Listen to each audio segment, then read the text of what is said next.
शहजाद पूनावाला जी, आपके साथ शुरुआत करते हुए मेरा पहला सवाल आपसे ये कि एक कादरी साहब ने कह दिया कि उनको पद्मश्री नहीं मिला, तो इससे क्या हम मान ले कि आप लोग रीच आउट भी कर रहे हैं अगर आप मुस्लिम किसी व्यक्ति को चुनकर पद्मश्री देते हैं, और आपको ये उम्मीद जग रही है क्या कि अब मुस्लिम वोटर भी बीजेपी में भरोसा दिखाएगा? तो उसकी बुनियाद क्या है इस भरोसे? देखिए अंजना जी, आपका ये शो जो है हनुमान जन्मोत्सव के बाद हो रहा है। हनुमान भक्त तो वैसे हमारे साथ थे ही, पर हनुमान भक्त से लेकर मुसलमान तक, कादरी से लेकर पादरी तक, और पादरी का अर्थ ये है, एंटनी की बात नहीं कर रहा हूं मैं, वो तो एक क्रिश्चियन समाज से है ही, परंतु सायरो मालाबार चर्च के पादरी का भी बयान आया। और अभी जो नॉर्थ ईस्ट में चुनाव हुए, ज्यादातर वहां पे जो बहुसंख्यक समाज है वो क्रिश्चियन समाज है, ट्राइबल समाज है।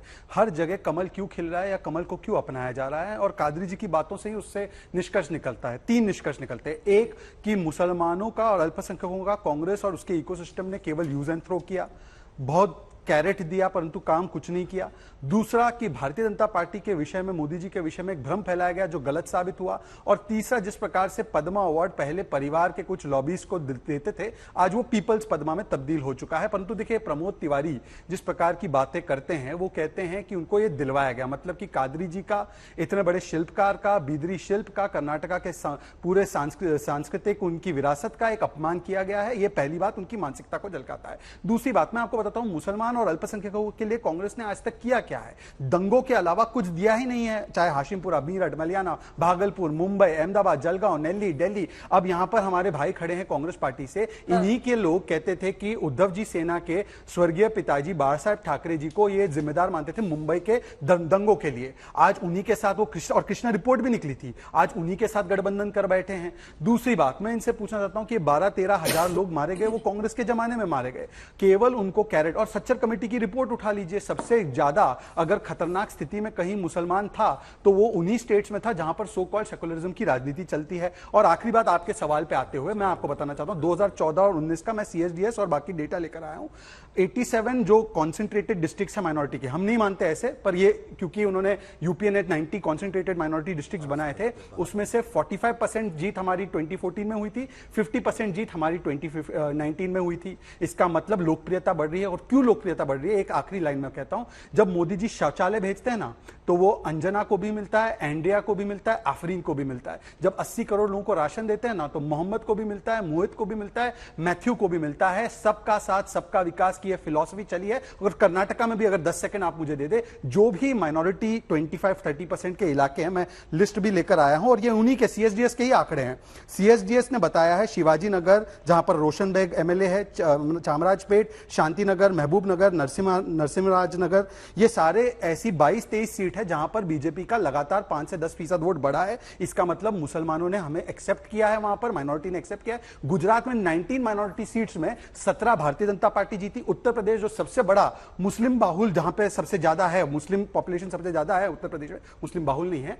उत्तर प्रदेश में 2017 में जीत, 2022 में जीत, 2014 में जीत, 2019 में जीत। तो क्या इसका मतलब यह नहीं है कि हमारी स्वीकृति, हमारी स्वीकार्यता लगातार बढ़ती जा रही है? क्योंकि हम किसी के धर्म के आधार पर नहीं, हम केवल पिछड़ेपन के आधार पर उनके लिए काम करते हैं। आलोक जी, अगर हम सर्वे को देखें, तमाम सर्वे को जोड़ें, तो 2 बातें इस सरकार की दिखती हैं। एक तो उनका राष्ट्रवाद का फॉर्मूला जो लोगों के बीच में पहुंचता है, दूसरी उनकी स्कीम्स। और अगर हम स्कीम्स को देखें तो बार बार प्रधानमंत्री नरेंद्र मोदी से लेकर शहजाद पूनावाला यही समझाते हैं कि जब शौचालय से लेकर किसान आवंटन हो, किसी को किसी भी स्कीम के तहत पैसा या घर या मकान कुछ भी मिलता है, तब धर्म नहीं देखा जाता। इसकी क्या काट है? देखिए, मुझे लगता है जाति और धर्म की तो बात ही नहीं।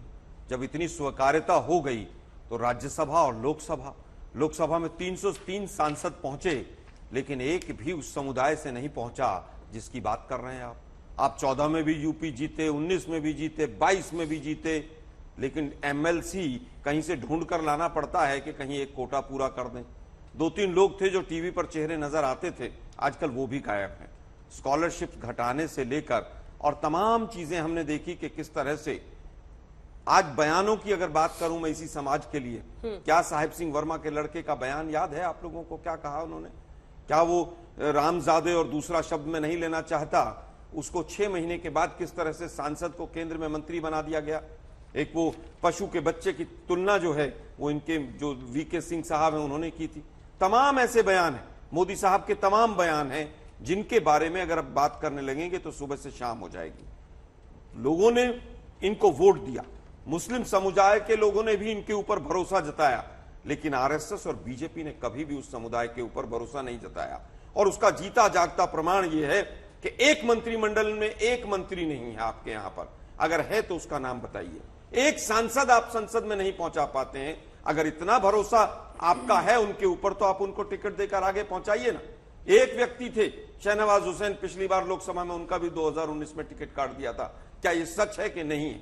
मैं केवल ये कहना चाहूंगा, आप काम कीजिए, पूरे समाज के लिए काम कीजिए, लेकिन 80 करोड़ लोगों को, आप ही की भाषा में कह रहा हूं, फ्री फंड का राशन देकर उसको ये मत बताइए कि हम बहुत विकास कर रहे हैं। अगर आप कह रहे हैं कि शौचालय सबके घर में बना, तो गैस का सिलेंडर भी 1150 रुपए में सभी के घर पहुंच रहा है। अगर किसानों की बात करें, किसान सम्मान निधि की, तो 16 करोड़ से शुरू हुई थी और अब 3 करोड़ 81 लाख पर आ गई। लगभग 1/4 यहां पर पूरे आंकड़े आ गए। अब बात आती है, कादरी साहब का भी आपने दिखाया। हम तो सोचते थे कि बीजेपी मंत्रिमंडल में केवल विस्तार राज्यों के चुनाव के आधार पर करती है। यूपी का चुनाव हो तो यूपी से मंत्री ले आइए, बिहार का चुनाव हो तो बिहार से मंत्री ले आइए। हमें नहीं पता था कि पद्मश्री जो है और तमाम जो सम्मान थे वो भी अब इस लेवल पर पहुंच जाएंगे कि मोदी साहब फोटो शूट कराएंगे और एक व्यक्ति का वायरल करके कि हम आपके समाज की मदद कर रहे हैं, आपके समाज को दे रहे हैं। मैं सीधा सवाल पूछना चाहता हूं शहजाद भाई से, अगर कादरी साहब को कल दिया, हम स्वीकार करते हैं उसको, बहुत अच्छा किया आपने किया, लेकिन 9 साल से क्यों नहीं किया?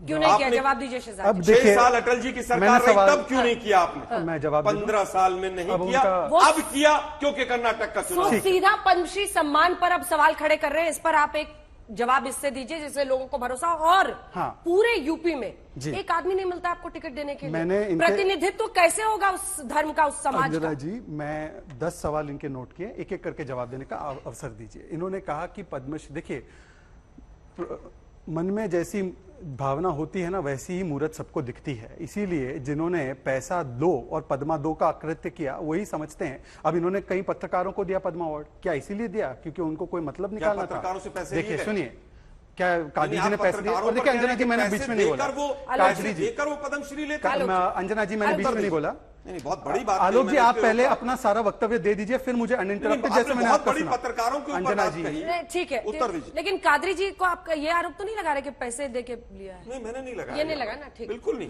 अब अंजना जी देखिए, डिबेट वो लेने दीजिए, मैं डिबेट करना है या हैकलिंग मैच करनी है आप तय कर लो। अगर डिबेट करना है, मैंने इनकी सारी बातें सुनी, नोट भी किया है, मुझे जवाब देने का अवसर मिले। आलोक जी बहुत अच्छा बोलते हैं, मां सरस्वती विराजमान है उनके कंठ पर, तो मुझे लगता है वो अपने तर्क को अपने समय पर रख सकते हैं। देखिए अब उन्होंने क्या कहा, और बीच में मत बोलिएगा सर। उन्होंने कहा कि एक भी सांसद नहीं पहुंचाया।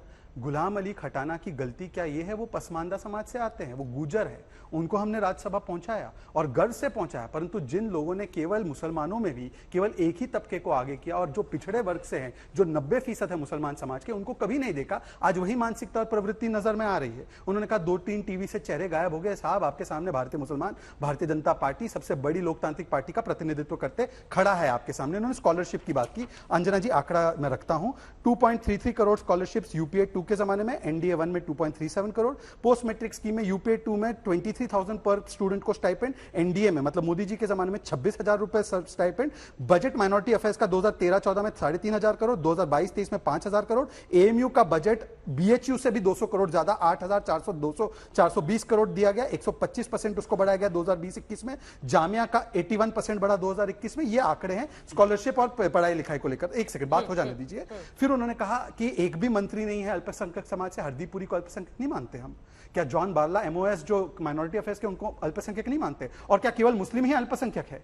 मुस्लिम के अलावा क्रिश्चियन, जैन, बुद्धिस्ट, सिख, पारसी भी तो है। इनको सबको निपटा दिया। अब देखिए आते हैं बयानों पर। देखिए परवेश वर्मा जी क्योंकि सांसद है, मैं दिल्ली का एक सोशल मीडिया प्रभारी भी हूं, उनका बयान था कि जो दंगा करते हैं उनका बहिष्कार करो। इनसे मुझे आपत्ति है कि दंगाई केवल एक धर्म से होते हैं। बाय गॉड, मतलब कि पूरे मुसलमान समाज को दंगाई कह दिया। क्योंकि मैं परवेश जी का बयान, आप फैक्ट चेक इंडिया टुडे बहुत अच्छा करता है। आप परवेज जी का बयान चला दो, उन्होंने कहीं मुस्लिम नहीं कहा है, अगर कहा होगा तो मैं माफी मांगता हूं। उनका बयान था दंगाइयों का बहिष्कार होना चाहिए, जनता ने कहा हाँ होना चाहिए। अनुराग जी ने कहा गद्दारों के साथ क्या हो, जनता ने कहा गद्दारों के साथ ये हो। तो हमने तो किसी समाज का नाम नहीं लिया, पर इन्होंने दंगाई क्यों मुसलमान पकड़ लिए। और आखिरी बात, अगर यही पैमाना है बयानों का, तो हिंदू टेरर कहने वाले लोगों पर क्या होना चाहिए।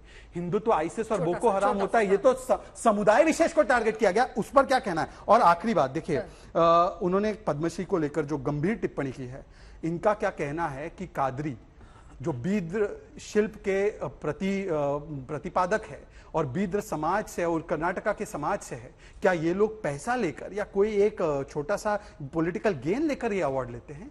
ये कर्नाटका का अपमान है, कर्नाटका के लोगों, ये अपमान जो तिवारी जी और आलोक जी ने किया है, इसको भूलिएगा मत। छोटा सा जवाब सर, इसके बाद माननीय मैं मेहमानों केवल के पास दोनों जाना है। तीनों आंकड़ों पर बता देता हूं। जामिया मिलिया इस्लामिया यूनिवर्सिटी में पिछले 4 साल से रेगुलर की कितनी अपॉइंटमेंट हुई है जरा चेक कीजिएगा। किसी भी यूनिवर्सिटी जो माइनॉरिटी के आधार पर सेंट्रल गवर्नमेंट की यूनिवर्सिटी है, उसके अंदर कितनी अपॉइंटमेंट हुई है जरा चेक कीजिएगा। 17% का माइनॉरिटी का जो बजट है वो 17% घटा है। आप आंकड़ों में मत बताइए। 2013 में टोटल बजट जो था, अगर वो 3500 करोड़ था और उसके बाद आपने 5000 करोड़ किया, उसके बावजूद अगर नेट वॉल्यूम की बात करेंगे तो 17% डाउन है। प्रवेश जी पे जो उन्होंने जवाब दिया उससे आप संतुष्ट हुए कि नहीं? मैं बताता हूँ। वो कह रहे हैं कि दंगाइयों के लिए कहा था। अरे मैम, ये तो मोदी जी जब कपड़ों से देश को दंगाइयों को पहचान लेते हैं, पर तो दंगाइयों से आपकी क्यों इतनी मोहब्बत है। दंगा अच्छा लगता है आपको? सज्जन कुमार, जगदीश टाइटलर अच्छे लगते हैं आपको? सुनिए ना, दंगाइयों से क्या मोहब्बत? हमने तो उनको जेल में भी डाला। अच्छा, सज्जन और कुमार सब कुछ किया। जगदीश कुमार आज भी जेल के अंदर। टाइटलर जी, उनको तो आपने सम्मानित किया। आज उनके ऊपर कोई केस नहीं है। ओह माय गॉड, आज उनके ऊपर कोई केस नहीं है।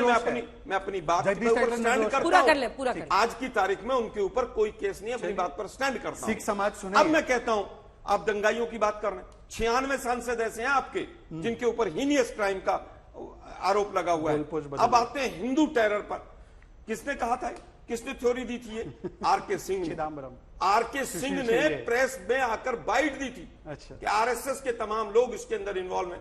कहां है आर.के. सिंह? केंद्र में मंत्रिमंडल है, केंद्र के मंत्रिमंडल में बैठे हुए हैं।